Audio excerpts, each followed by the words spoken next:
J'ai vu en consultation une petite fille de 3 ans qui ne parle pas. Ses parents sont inquiets, on lui a diagnostiqué un retard de langage, et c'est sûrement lié à une trop grande exposition aux écrans. Bien sûr, le but ici, c'est pas du tout de culpabiliser les parents, mais d'informer.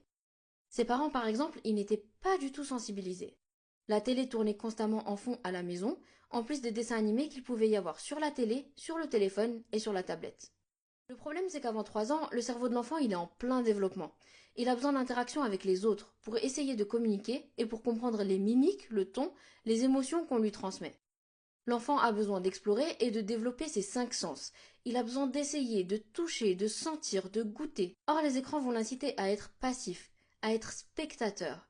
Et ça va limiter son imagination et sa motricité. Les écrans ont aussi des effets négatifs sur le sommeil à cause de leur lumière et de l'excitation qu'ils provoquent, mais aussi sur la sédentarité, le surpoids, l'obésité. Alors, qu'est-ce qu'on fait? La règle est très simple. Pas d'écran avant l'âge de 3 ans.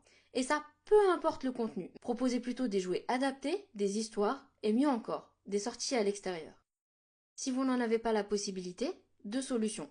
Premièrement, un enfant sera toujours mieux avec vous que devant un écran.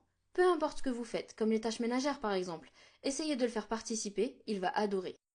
Deuxièmement, renseignez-vous sur les structures autour de vous, comme les associations, les LAP, les PMI, les centres culturels, qui peuvent vous guider et proposer des jouets ou des activités. Après l'âge de 3 ans, on peut commencer tout doucement, 30 minutes 3 fois par semaine par exemple. Il faut que le contenu soit adapté et que ce soit en présence d'un adulte. Très important aussi, respecter les 4 pas de Sabine Duflot. Pas le matin, pas pendant les repas, pas dans la chambre de l'enfant et pas avant le coucher.